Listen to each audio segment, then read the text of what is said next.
అండి, అందరికీ నమస్కారం. ఈరోజు వచ్చేసరికి మనం పుట్టిన పిల్లలకి తల్లి పాలు ఇస్తూ ఉంటారు. కొంతమంది అంటారు బాబు ఆర్ పాప ఏదైతే బేబీ ఉందో పాలు తాగంగానే కక్కేస్తుంది, వామిట్ లాగా చేసేస్తుంది, అరుగుతలేదనుకుంటా అనేసి మీలో మీరు అనుకోకుండా ఒకసారి అలా ఉంటున్నప్పుడు కంటిన్యూస్గా ఒక 2-3 టైమ్స్ జరిగినప్పుడు డాక్టర్ దగ్గరికి తీసుకువెళ్ళి ఒకసారి చెకప్ చేయించండి, పీడియాట్రిషియన్ దగ్గరికి వెళ్తే. ఎందుకంటే మీరు లాంగ్ టైం వేచి ఉండడం వల్ల వాళ్ళకి కొన్ని ఫర్దర్ ప్రాబ్లమ్స్ వచ్చే ఛాన్సెస్ ఉంటాయి.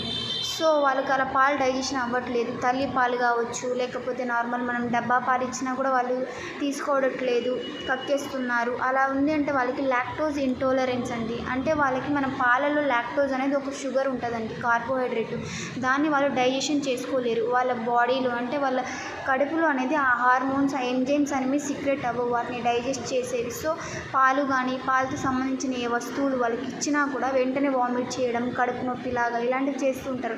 చిన్న పిల్లలు కావచ్చు, లేదా 1-3 ఇయర్స్ పిల్లలు కూడా ఇలాంటివి కొన్ని చెప్తూ ఉంటారు, నాకు వద్దు, తాగను, చేయను, తాగిన వెంటనే పెయిన్ వస్తుంది, లేకపోతే డయేరియా అంటే వాష్రూమ్స్ వస్తుంది, మోషన్కి వెళ్ళిపోతున్నారు, ఇలాంటివి ఉంటాయి. ఒకసారి డాక్టర్ దగ్గరికి వెళ్ళి కన్సల్ట్ అయితే వాళ్ళకి లాక్టోజ్ ఇంటాలరెన్స్ ఉందా లేదా అనేది తెలుసుకోండి. దాని తర్వాత దానికి తగ్గట్టు మనం డైట్ ఇస్తే వాళ్ళకి ఫర్దర్గా ఎలాంటి ప్రాబ్లమ్స్ లేకుండా ఉంటుంది. సో కంపల్సరీ ఇలాంటివి ఏమైనా ఉంటే డాక్టర్ని కన్సల్ట్ అయ్యండి, ఫర్దర్గా మీరు తీసుకోండి.